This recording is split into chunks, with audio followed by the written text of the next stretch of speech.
Welcome back to SoulBack. This is the R&B podcast. Kyle here. I'm back with Tom. Tom, where is Ed? Why are you guys flip-flopping? Why can't we all just be here all together on this wonderful holiday season? Ed has been trying to kick me off the show for a while now, so I don't know what his deal is, but thankfully we won't have him to hog up all the airspace for one show, so we'll take a breather. Well, you were gone last week, and from my understanding, you've been reading up on chicken and new recipes? Man, I've been eating vegan chicken. Have you ever tried that? I have not. What is that? So I had these vegan chicken nuggets. Man, it tasted like breading with mush in the middle. It was pretty... it was fine for what it is, but it's no match for regular chicken, I'll tell you that much. Tom, you can't beat chicken. But, however, I did have real chicken last night. This is a good story. Do you guys have Buffalo Wild Wings out there?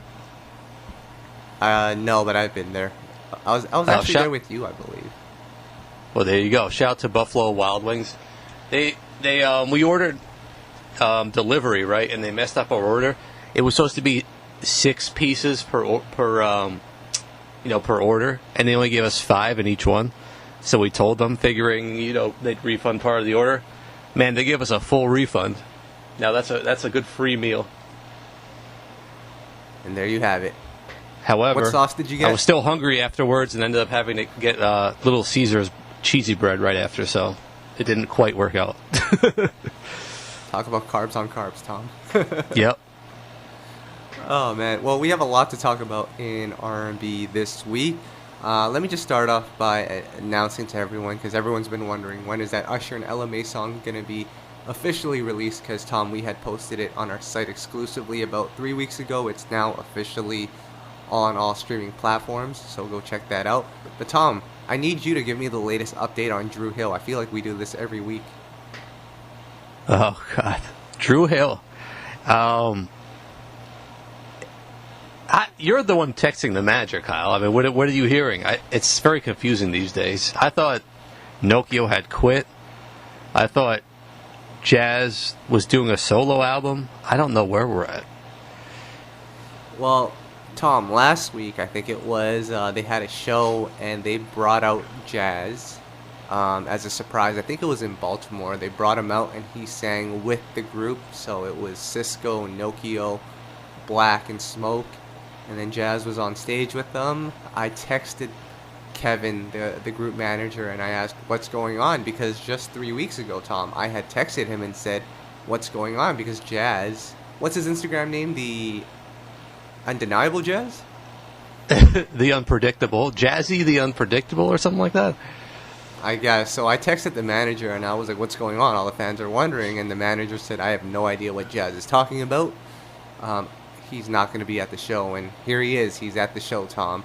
So I texted him again, Kevin that is. I texted him and he said, hey, what's going on? Just a couple of weeks ago you said he wasn't part of the show.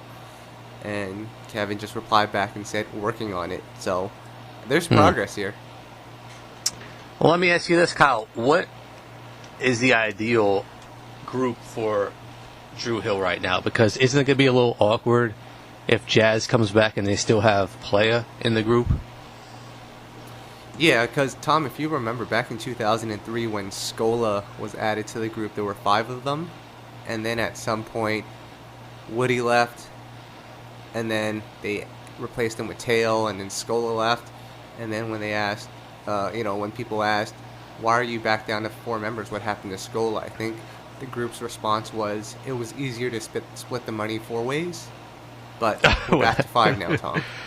So. Well, I feel bad because I love Dru Hill, but I just feel like something's going to happen and it's not going to turn out well. And all I know is Cisco will still be there at the end of the day.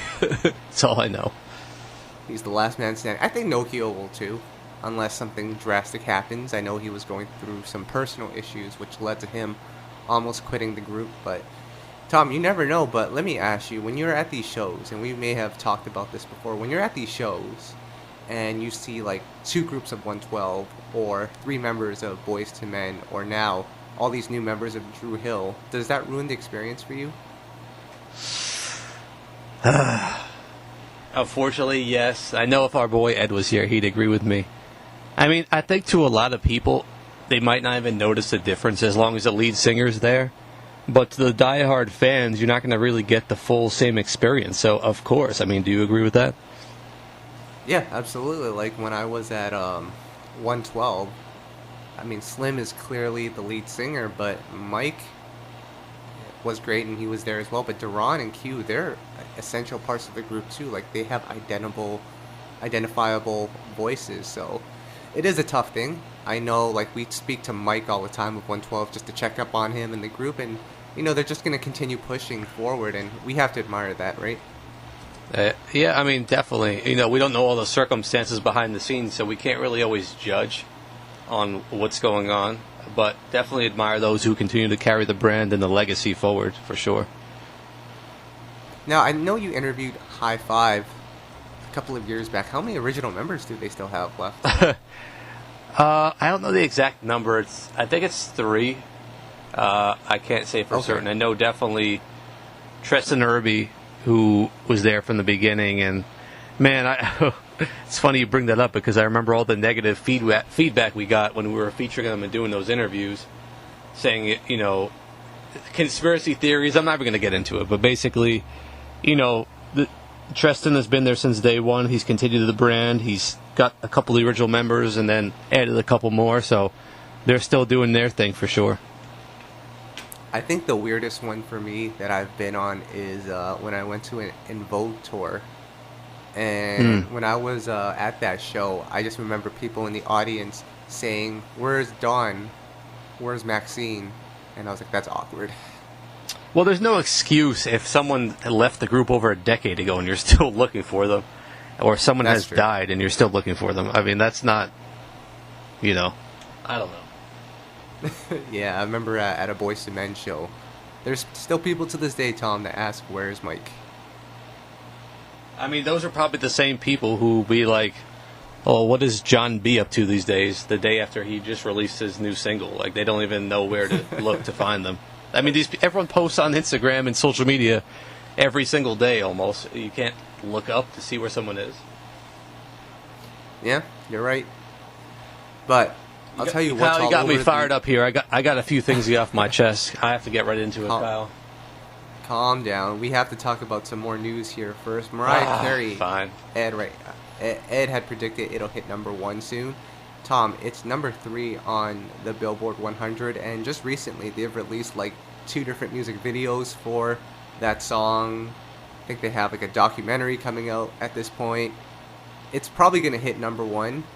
Tom, I know you're not a big fan of payola, but you are a big fan of artists spending money and pushing their project.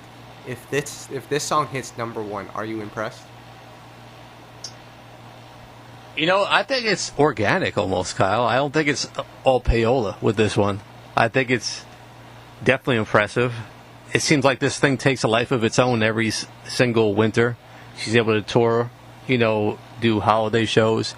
I even walked by a pop-up shop here in the city randomly. They were selling gear and stuff for the show. So, I mean, it's definitely one of the biggest holiday songs of all time at this point. It's such a weird thing, though, like Christmas songs. It's like, I don't think payola is a factor because the classic songs just keep getting played every year. You think Frank Sinatra has payola, you know, behind his singles that are getting played every Christmas? No. So, I mean, I think it's legit and definitely have to respect it. It's a timeless record. Her best song even, right?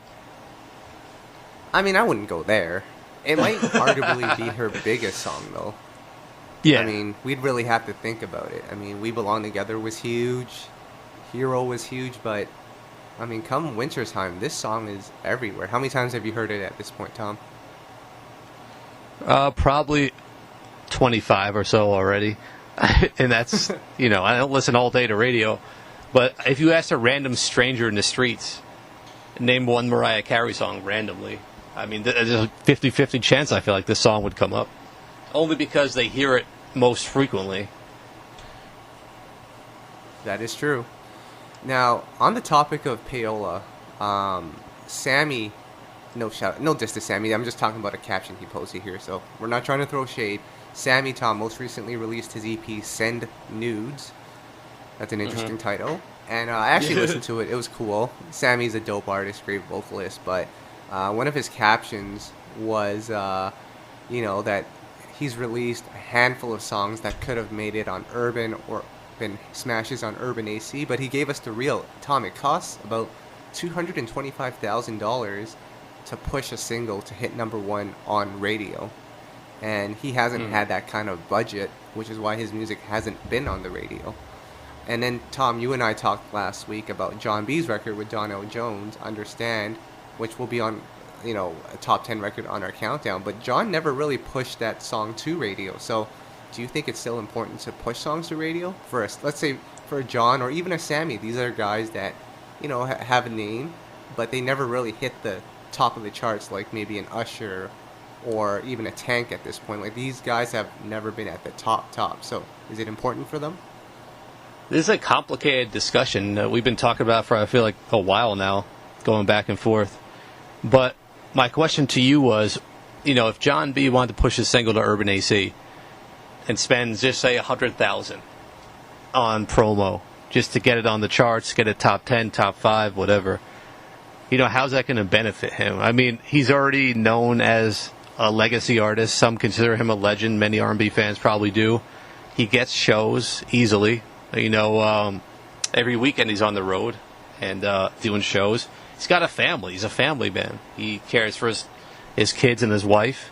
And I don't think, someone like Jon B has a lot to gain by, spending that type of money just to have another hit single, because I just don't know if it's going to benefit him in the way he thinks is best for his career. But you had a different take on it, I believe. I mean, what was your argument on the other side?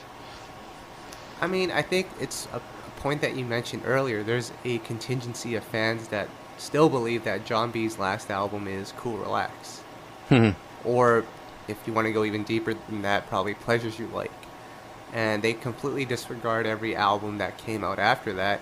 Some of it just is due to the nature of the industry. That's when these 90s artists started to really fall off from the mainstream. And Jon, at the time, I know, he was an independent act pretty early on, like 2004, right, Tom? Yeah, 2001, I think, was his last major label one, yeah. So, I mean, the landscape has completely changed, but I think my mindset is you spend the $220,000, okay, well, maybe not that much, because that's a lot of money, but you spend the money to push your song to radio, and I think you can reconnect with those fans that may have got lost in the shuffle, and maybe then they'll recognize that, hey, Jon is still putting out music, because I know there's a lot of people that, like I said, don't know that Donell Jones has released new music, that Case dropped a new album. So I just feel like there has to be some sort of money put into awareness. It's not even about getting that smash, but just awareness, because you're right, like, these artists do put their stuff on Instagram, on YouTube, all these different platforms, but who's really searching aside from the diehards? No, it's a fair point. But don't forget, Urban AC, adult radio is kind of a free-for-all right now, which I don't even know, like, it's hard to even see results. I mean, it's a mixed bag, because everything's getting thrown on that format now, and in addition to oldies being played on those stations, it's so hard in this day, and in this day and age for grown R&B artists to really make their mark. I don't even know the answer, but it's a strange time. Agreed. But, Tom, here's what's interesting. I'm looking at this LMA and Usher record on YouTube right now. It came out on Friday. Today it's Sunday. It's at 350,000 views, which is not small by any scale, but when you compare it to, like, the Bruno Mars of the world, it's nowhere near that number. I think Bruno could probably hit 1 million in its first day. What does that tell you about R&B, or is this just more of Usher maybe not being at that Bruno level anymore? Yeah, he's definitely not at that Bruno level. I mean, do you think Usher's going to get picked to sing at the Super Bowl? I just don't think that's ever going to happen. But no, it's a lot of different things. I think he's alienated a lot of his original fans, without a doubt. I think the way the song was put out there, probably a lot of his fans don't even know it exists yet. If they're waiting to hear it on radio. I mean, think about when Usher came out. I mean, it was 25 years ago. Yeah. So you got to think, like, Usher fans are in their late 30s, probably 40s at this point, mid 40s. They're probably not sitting on the internet looking for songs. Now, there are a lot of people that age that do, because I know that's where you find good music. But if some people strictly just, are on Spotify playlists or on, listening to the radio, that's how they find their music, strictly for music discovery. So I think it's a good chance, a lot of people just haven't gotten to it yet. But at the same time, I really don't think Usher is at the level he was or may think he is still. I mean, what is your take? Yeah, I mean, here's my take on it, is that I've seen Ella Mai promote the single more than I've seen Usher promote it. So, and that's interesting. And of course, Ella is very connected to today's generation, and she's a big artist in her own right. But I think Ella has definitely been a huge push for the single. I mean, I know we have opposing views on her actually singing on the song, but I mean, strategically speaking, this was more than just a feature, or even a plan to get him back on Urban. But I think it's also just the fan base that Ella brings with the record and the feature. So, I mean, we'll see what the longevity of this record is, and I'd like to see Usher more active promoting this song. But hey, I mean, if Ella is doing her part, then I guess it went straight to what they were trying to do. I'll be honest with you, Kyle. I mean, it just really frustrates me, looking at Usher's, like, I'm just on his Twitter page right now, right? So, like you said, he only mentioned the song twice. And it doesn't look like he's even excited about releasing the song based on what he's put here. I mean, I didn't check his Instagram, so maybe it's different there. But all he did was retweet Ella Mai's original tweet, sharing her excitement. And then there's a stock link to, my new single's out now. Like, to me, I want to see some excitement. Does he not even care? Like, there's nothing here that show he didn't retweet any outlets who featured the song. I mean, sure, maybe he's not active on Twitter, or, he hasn't had a chance yet, but at least get your team. Like, to me, as a journalist, that's discouraging. And as an R&B fan, that's also discouraging, because it's a good record. So, I mean, Usher's been in our doghouse for, years now. I mean, hopefully something changes soon, though. At least the song is good. Yeah, I mean, I would like to see him, and maybe this is just me, and I don't know how you feel about this, but because there are so many skeptical fans out there of new Usher music, because you just never know what's going to happen next, I would like it if he posted something like, for all you diehard original Usher fans, this is the single for you. Just to sell the record even. Because, I mean, I know there's people that are, you're always going to have the curious listeners like us who will always, to a degree, believe in Usher, but there's a lot of people that are like, you know what, this might be another trap song, we'll pass. So I think you got to sell it to the people at this point. Or Kyle, how about this? Jump on the gimmick bandwagon. I mean, people might cringe hearing this, but hey, Usher should claim he's the king of R&B. Imagine that. That would get people talking. That would get people listening. I'm serious. Imagine he got into a beef with Jacquees, and it just turned into a big positive for Usher getting publicity. I mean, why not? What does he have to lose? I mean, I guess. I don't want to see a 40-year-old fighting with a 20-year-old, Tom. Hey, whatever. At least he's making good music. Yeah, so shout out to Usher. We look forward to Confessions 2. Hopefully available sometime next year. I mean, it should be out next year, but you never know. It might turn into another Hard to Love, Tom. Now, we've got a couple of records that I do want to highlight here. Can we shout out some new artists here, Tom? Let's do it. Can we shout out Arin Ray? He dropped Phase 2. Who is this Arin Ray? He came in onto our radar recently. I know you're a big fan. He's been making some really good music that we've heard so far. Yeah, so shout outs to Interscope. They sent us his EP, and it was sort of like, it almost was like when the publicist pitched it to us, it was more like, can you post it for us as like a favor? And, Tom and I are like the most unbiased people ever, so we'll give everything a chance. And Tom, when you heard his record, it gave you that 90s feel to it, didn't it? Absolutely.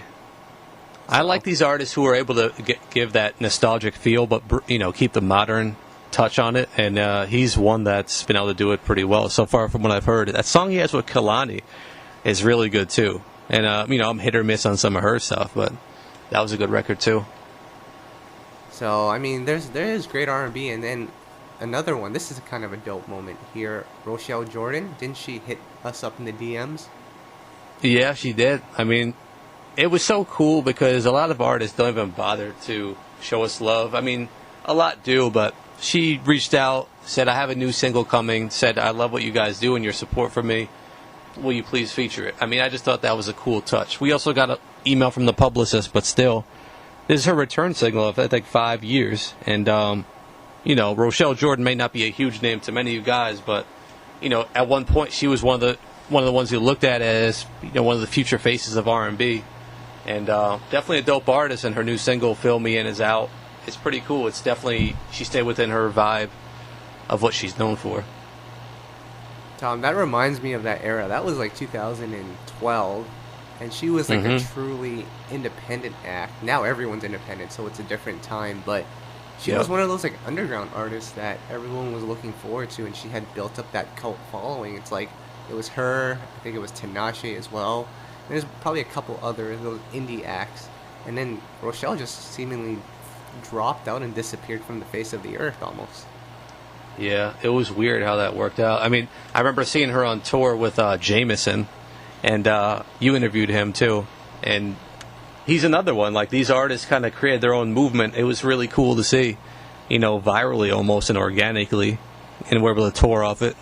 She was opening for him, and that era, I mean, when we look back on that era, it's gonna be interesting to see how it turns out for some of these artists. Like Tinashe has not really became the superstar we thought. I mean, she's been really successful, but it's been a weird time. Yeah. It's going to be interesting to look back at this decade in its entirety. Maybe we'll do that next. And Tom, maybe we'll then have you admit that Genuine needs to put out another album. Did he even put out an album this decade? I think he did, right? 2010. Yeah. That was 20... Yeah. Jeez. No, it was 2011, wasn't that? Was it? Okay, yeah. I think yeah, okay, that sounds about right. Regardless, I mean, damn, 9 years. I don't think we're going to see one, Kyle, anytime soon. No, I mean, we'll see. Do you think Brandy's going to put one out soon? Because she's signed to new management. She's on Madonna's management now. Maverick? Isn't that your son's name? It is. Good name. So I'm glad you asked, though, about Brandy, because let me ask you this. Brandy's one of your favorite artists of all time. I mean, are you now lesser of a fan based on what's happened over the past decade? What do you mean by what has happened, though? Erratic behavior, not really putting any music out or seeming to care to put music out. When she does, the music isn't really that great. Her last album was really probably not one of her best, so I don't know. Yeah, I would say so. I mean, I know there's still a group of Brandy fans, and probably a big group of them that want that music and think it's going to be amazing. But Tom, I'll tell you, as I visit these Twitter feeds and Instagram, there's a lot of Brandy fans that have seemingly given up. And at this point, they don't even care if she releases new music, just because they've been tricked so many times. And I know Brandy has kind of scaled back from announcing album dates or single dates, or even saying coming soon, because I think that's what frustrates a lot of fans. So I've seen a lot of people just give up. But then it's interesting, you see some people that are so out of touch with what the music industry is like, and they still expect Brandy to have like 4 music videos with $1 million budgets and #1 singles. And those are people that are like the same age as us, so a lot of them are just out of touch, unfortunately. I think at this point, and I'm not sure if you agree with it, and it kind of took me a while to get to this point, but honestly, if an artist puts out an album and it's good, that's all you can really ask for at this point. Yeah, I mean, fair enough. Man, she's a tough one to follow, though. It's just frustrating, It's like lost potential almost. There could be such great music being made. I know she was involved in acting a lot, but still, I mean, what could have been, I guess. Yeah, but we'll see what happens. Here's another one for you, Tom, as we wind down the year. Carrie Hilson was supposed to drop her album in the summer, or at least drop new music in the summer. What's going on? But, I mean, let's be honest. We've gotten a lot of false promises from artists before. and she hasn't put out an album in a decade. So I mean, I'm sure she's told us before it was coming and it didn't. I mean, I have no idea what's going on, but I mean, you know, hope she's doing all right. I don't know. All right, who do you think puts out an album first, Carrie Hilson or Pleasure P? Because Pleasure P hasn't dropped an album since 2009. Oh man, I mean, Pretty Ricky doesn't count. I don't think he's dropped any Pretty Ricky music either. Well, he's dropped. No, I mean, he dropped like 2 singles, but I'm going with Pleasure P.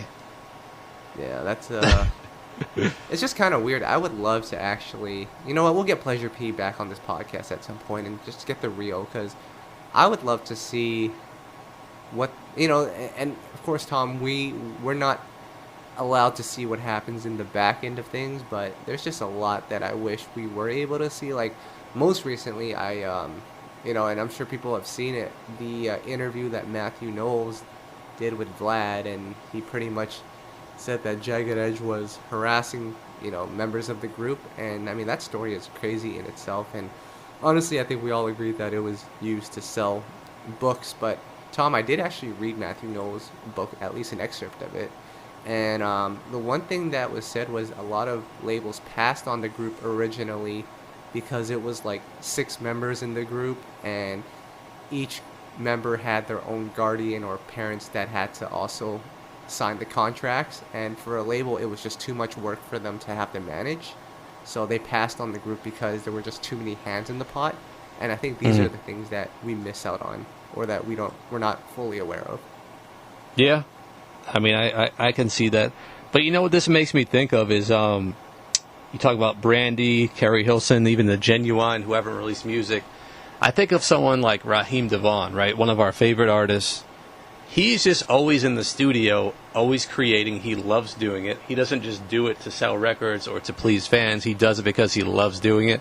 And then he just releases it. He puts out mixtapes for free. He collaborates with other artists. You know, he releases albums in less than a year. I mean, I just don't see why, if someone like him can tour and fund this material, why can't... I mean, Genuine, I get it. He doesn't like making music. He stated that. That's fine. Brandy, Carrie Hilson, why can't they just put out a record? Like, why? You know, maybe there's something I don't know contractually with a label, but I just don't see the love from these artists, is what I'm saying. Like, if these artists really loved music and loved making music, we'd be getting material. That's my opinion. You can fight me on that, but that's the way I see it, Kyle. Tom, you're missing the biggest point of this all. Ego gets in the way, and money is a big thing too. So I'm not mad at you for what you're saying, but ego and money, Tom, you gotta understand. These artists I'm sure have been put on a pedestal for so long. They're gonna feel a type of way if they don't perform well. Yeah, that's fine. Whatever. But I mean, to a degree, wouldn't you say that Joe has felt the same way too, which is why he retired? Well, it's funny you mentioned Joe. Our boy Mark Howley on Twitter hit us up. He found an interview where Joe stated, you know, he's working on his next album. Joe, I think, just wasn't feeling the love. But, I mean, yeah, Raheem DeVaughn is an extreme. I don't expect every artist to live in the studio. At least Joe has consistently given us albums, you know, and this past decade, I think we got 4 or 5 from him. So I can't hate on that. And then, you know, his reasoning for saying he's retired, you know, if you're going to do music and you feel like at some point, you know, no one even cares anymore, you know, that has to be a huge hit to your ego and to you as an artist. So it almost feels like, why should I even bother if no one's going to listen? So I can get that, but I don't think that's the same case for Brandy or Carrie Hilson. I think people are dying to hear their new music. Yeah, I agree. I don't disagree with that at all. But, you know, we'll see what happens, Tom. 2020 is a new year, a new decade, so we might get some new music from Brandy. I wouldn't hold my breath, but we just might. Now, Tom, Jill Scott, we talked about this last week with Ed. She's set to go on tour, as well as Luke James and Adrian Marcel. A lot of these guys have realized that the bag is with the tour. But, Tom, I asked Ed last week, you know, because Jill is celebrating 20 years of her debut album, and I asked him about his fondest memories of that album, and I know you were a big neo soul fan. case in point with Music Soul Child. But Jill Scott, when she first dropped her album, what did you think? Man, I mean, it's just like a moment you remember. I mean, I remember still when I saw her first time in the video for Getting in the Way. Man, she looked so rough, and I'm like, this is a new R&B singer? Man, she was about to fight someone, in the street. It was crazy. But, I mean, her music is very poetic, and that whole A Touch of Jazz, era, DJ Jazzy Jeff, and Dre and Vidal, Carvin and Ivan, all those artists who came out of that Music Soul Child, of course. I mean, the thing that I've been thinking about Jill a lot lately because of this past couple decades. Like, she's really one of the few who could still do a real tour, who came out of that era. And it had me wondering, how did she do it? Her music's been great. I mean, I wouldn't say her past few albums have been as strong as her earlier work. And I'm not sure if you and Ed touched on this, but I don't know, Kyle, what have you noticed about her that's made her, and I think I know the answer, but is there anything you could think of with Jill Scott that's made her be to the point where she's still huge? Like, she can still do this on such a big level, and many of her peers from the early 2000s, are, I don't want to say falling off, but are doing it on a lesser scale. See, that's an interesting one. Like, she has an aura about her, too. Like, people respect Jill Scott's music. I'll tell you what it is, though. I noticed she got into acting early, and it kind of helped her celebrity a bit.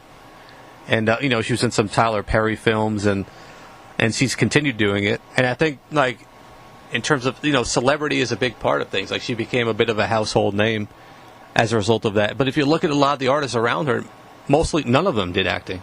I mean, can you think of many others who were involved in acting at all? So no, not really. I don't. It's not that I don't disagree with that, but I think Jill sort of has what her has right now, which is just like that respect from the R&B crowd. It doesn't really matter what she puts out. It just seems like she has the upper hand. Like, the R&B listeners are gonna love love everything that they put out. That's just what it seems like, in my opinion. Well, there's a few other things. I mean, she's an amazing vocalist, great writer. Yep. Her music speaks to people. I mean, she's also an interesting and unique person. Like, she's compelling. You think about a lot of these artists. I'm not going to name names, but they're not exciting. Like, they're not. Some of them are just straight up boring. I mean, let's be honest. So they don't have a personality. Jill has a huge personality. I mean, you remember that whole thing she was doing with the microphone that got the whole internet going nuts. So, Yep. Like, she's that's a big part of it too. You got to be interesting to keep people interested too, just along with releasing good music. So, I mean, she's definitely someone I'd call a legend. I know people think it's too early. She's been in the game over 20 years, and of that generation, there's not many I'd call a legend, but she's one I would definitely call one. So, Tom, of all the neo-soul acts, let's rank them from most successful to, I don't know, give me your top 5. So I guess D'Angelo would be number 1 in terms of mystique and prestige and success. Well, number 1 and 2 is definitely going to be Erykah Badu and D'Angelo. But D'Angelo, I'd say, is interchangeable with Maxwell. I mean, those three are who I think of. And, Jill Scott is kind of part of that later, that secondary neo-soul that came out of Philly with, like Music Soul Child, and they came after. But, like, I'll put Jill and music in there as well. I'm trying to think off the top of my head. Is there anyone that comes to your mind who you're thinking of? See, it's tough because I would initially think of people like Raheem and people like Vivian Green, but they don't even really call themselves neo-soul, so it's tough to say. Nah, it's got to be those 5 I named. Yeah. I mean, there's like a Bilal. But he's not at the same yeah, level. I would say Bilal's in there. Yeah, I would put Bilal in there. You know what? Mm-hmm. Yeah, I would put Bilal in the top 5 over who? Of that top 5, I'm not sure who I would, but Bilal. I mean, he's underrated. Absolutely. He has. We didn't even mention like a Raphael Sadiq. He's another one. Right. I mean, but he's more known for the group. Yeah. No, I think your top 5 is, yeah, I think it's a valid top 5. I think it's fair. Yeah, let's go with that. Yeah. But Tom, it's interesting. You talk about how, like, some artists have that personality that really, like, uplift their status. How has John Legend done it? Because he's not exactly the most interesting person of all time. And his music, in my opinion, guys, is kind of sleepy. I'm good glad Christmas you brought album, this up. By the way. Tom, I can't before you get into it, good Christmas album. I was having dinner the other day, and we were playing some Christmas tunes. John Legend's music is perfect for Christmas. Oh, man. It's very soothing. It's not that he's not talented. I think he's amazingly talented. I just get mad for the fact that it's hard to understand. No, it's not hard to understand. It's easy to understand, but it's almost not fair how he made it into such a huge celebrity when many of his peers didn't get the same chance. And I really felt it had a lot to do with his association with Kanye, because, you know, linking up with him really put him into situations that others couldn't get to. And then from there, you know, his celebrity grew. Obviously, his marriage really helped things out. But I'm just not a John Legend fan. I mean, I'm really not. I gotta be honest. I like a few songs. His second album I love, which you guys don't like. Yeah. But really, the thing is about John Legend is that when I think of it, you know, he's had a great career, but I've seen many others who don't get the same notoriety who've had better careers, and that's kind of what bothers me. Well, Tom, is it fair to say if you ask a random stranger on the streets to name 3 John Legend songs, they could probably name 2? Ordinary People and All of Me? That's a great point. I mean, think about that. Ask a random stranger name John Legend's second album. They probably would have no idea what it's called or even what the lead single was. I mean, yep. Ask him what his first single was. People probably wouldn't know. I mean, it wasn't Ordinary People. So, yeah, that's a very good point. But why is that? That's what I'm trying to figure out too. Because he's had the push. He's on TV. His wife is famous. He has the cosign. I don't know. It's one of the weirder phenomenons that I've seen this year, because, Tom, at one point I would say John Legend and Robin Thicke to an extent were like neck and neck in terms of celebrity in like the late 2000s, but at this point John Legend has completely overlapped Robin, and Robin had a much more memorable hit.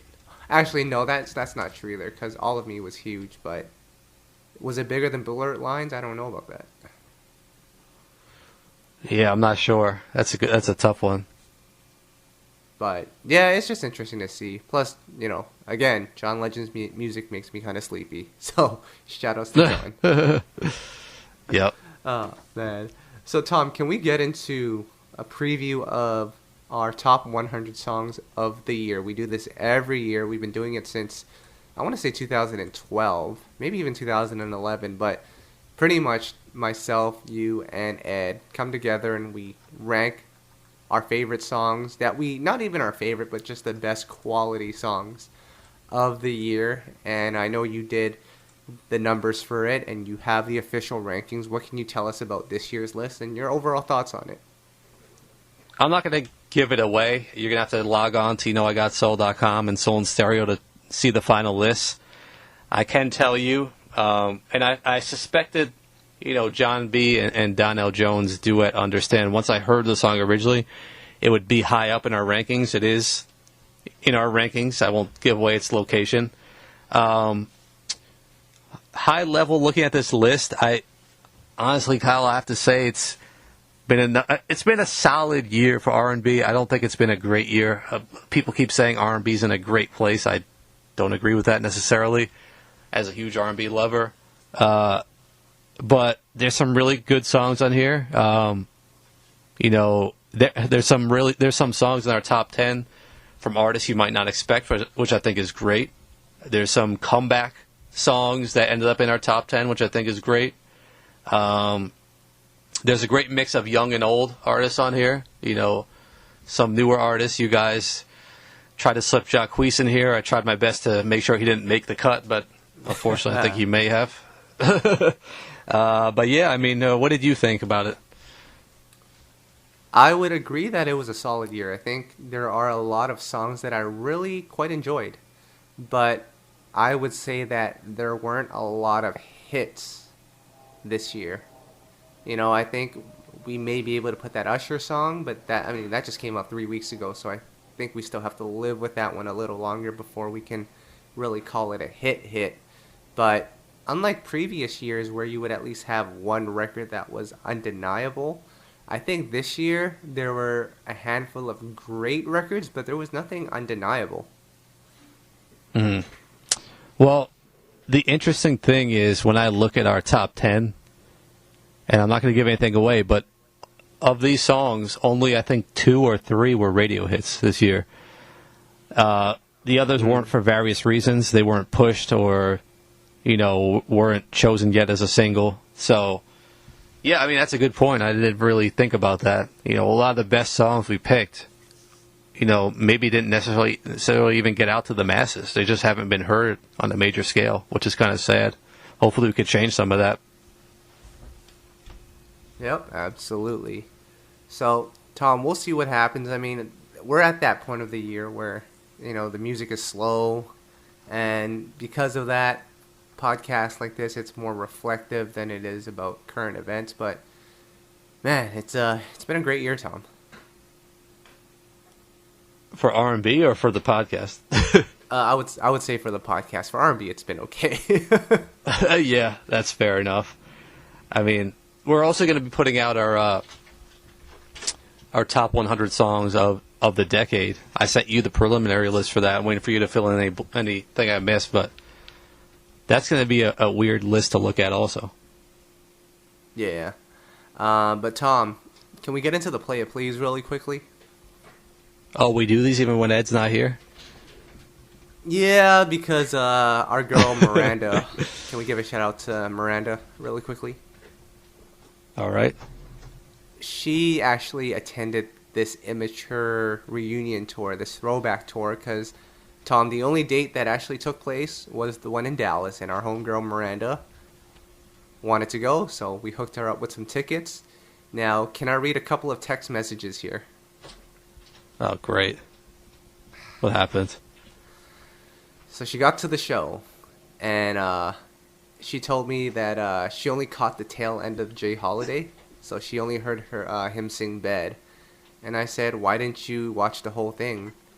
And she said, I showed up late purposely so I could avoid B5. Oh, jeez. Is there any footage of that on the internet we can check out? I don't know. We'll find out. I'm actually curious. I want to see if my theory of them just dancing and not actually singing was true or not. I'll send you some links. But so after Jay Holiday was day 26, in which Miranda said, wow, they're all out of shape now. That was rough. Mm. But we love day 26. Okay. I did actually see a clip of them. They were singing a song called Perfectly Blind. I don't know if you know that song, Tom, but you got to go and listen to it. That's a top 3 day 26 song. Okay. So then after day 26, Miranda stopped replying, so I'm not sure what happened. But according to the internet, B5 performed after that. Ray J. Tom actually dropped out of the tour and out of this show. He made a video and said that he's not going to be at the show because the promoter doesn't want him there. Does that even make sense to you?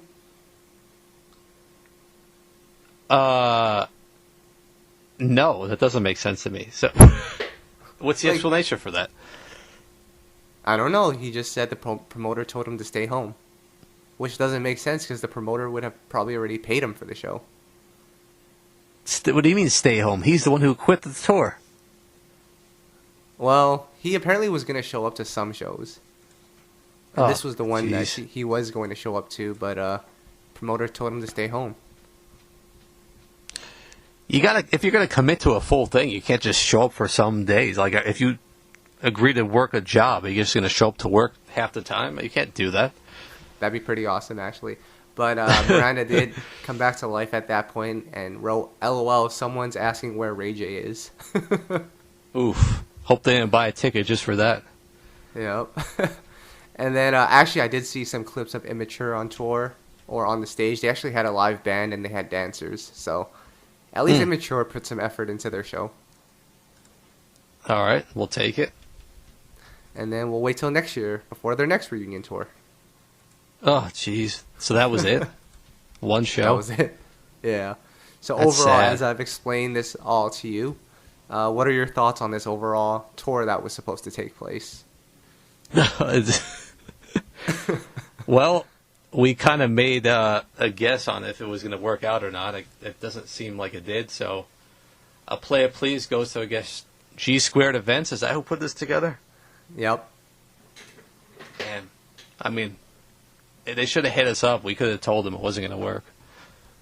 And then can we give a big shout outs to Femme It Forward? It's that other promotion group that's been working with Live Nation on different female R&B empowerment events. They have like Brandy, Mariah Carey, Ashanti, Maya on one show.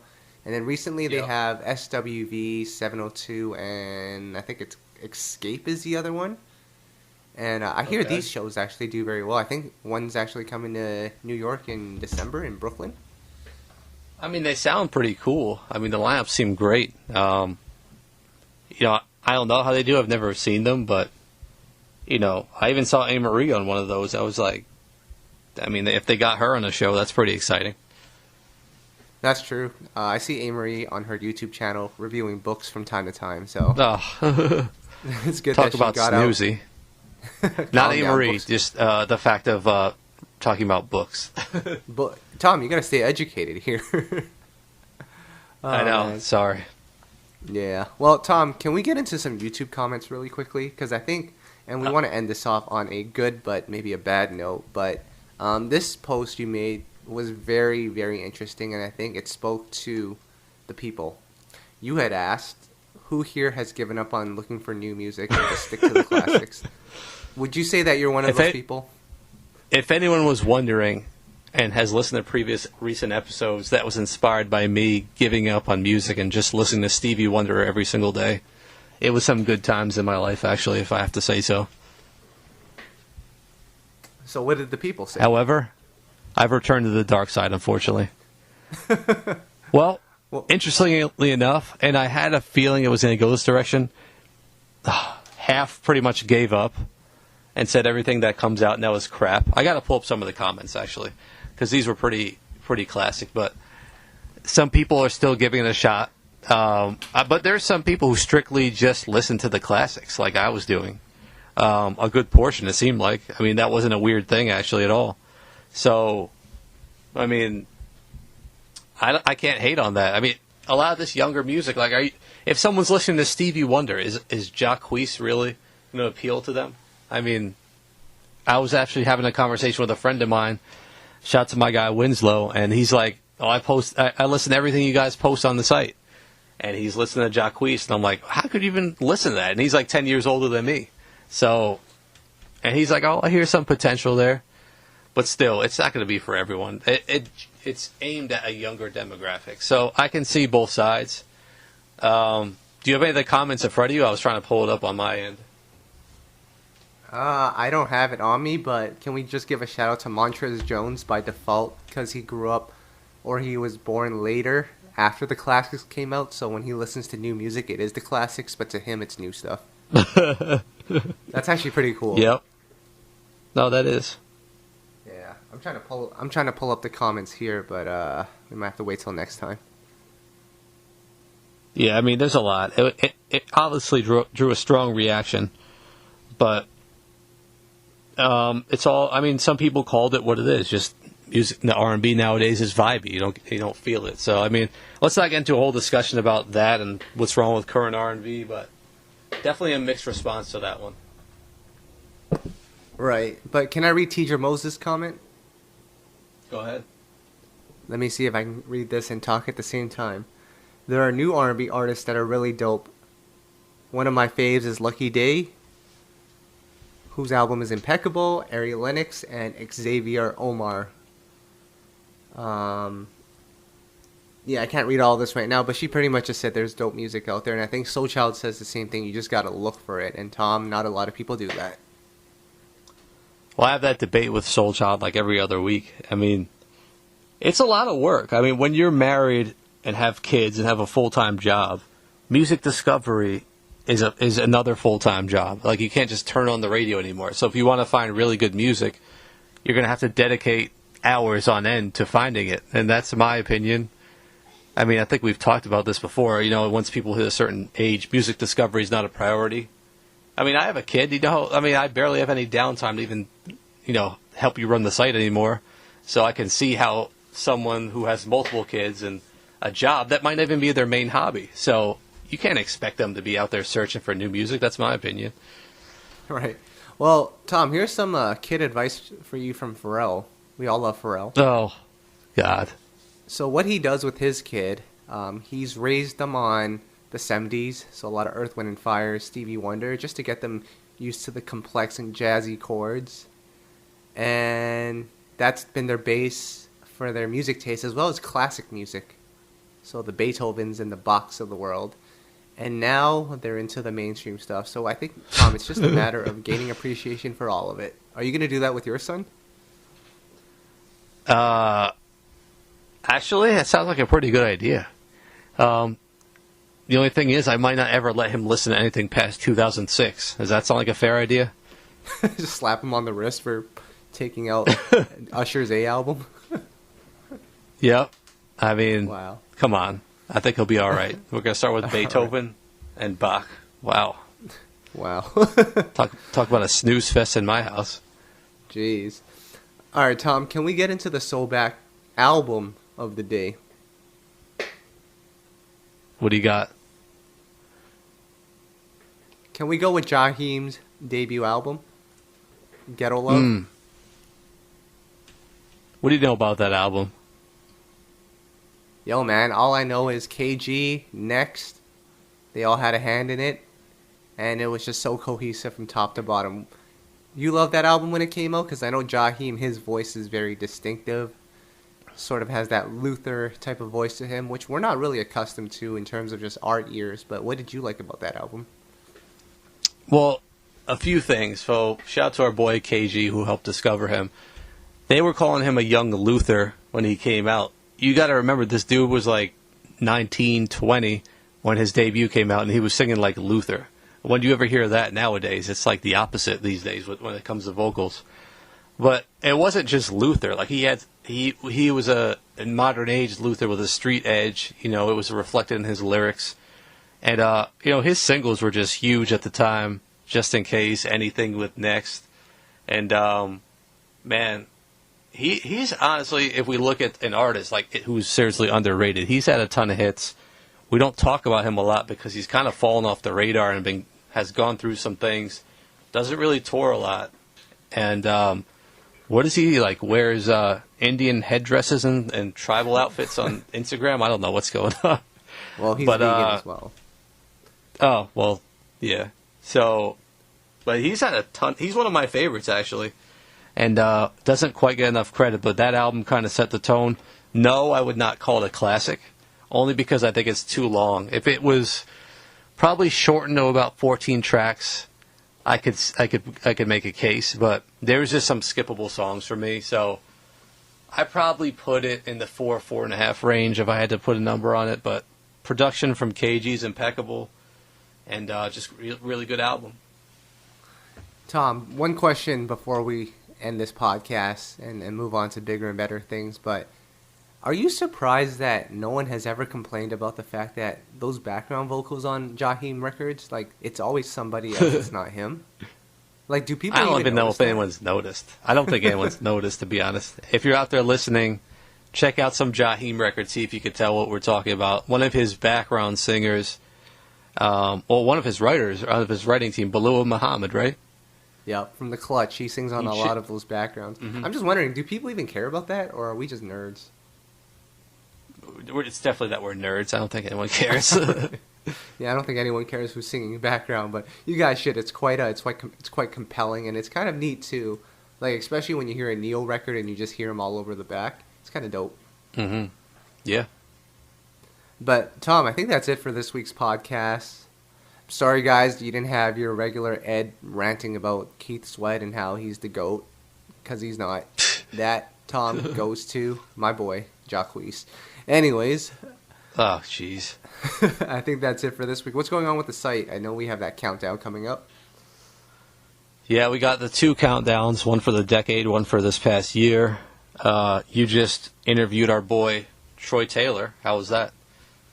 Yeah, I love talking to Troy. I actually talk to him like on a weekly basis, but this time it's on the phone, and it's an interview, so he filtered out a lot of stuff. But guys, if you get a chance to talk to Troy just on a regular, he's got some interesting things to say. So go check out that interview. It's actually pretty cool that he's still trying to put himself in R&B today, even though it's changed so much, because he feels like in order for R&B to go back to what it once was, he has to make the difference and work with these young acts and give them that sound that we all love. So, Tom, I hope you're ready for more YK Osiris R&B records that sound like they're from the 90s. Looking forward to it. So, Tom, I think that's it for this week. Guys, we'll see you again next week. See you again next week. See you again next week. See you again next week. See you again next week.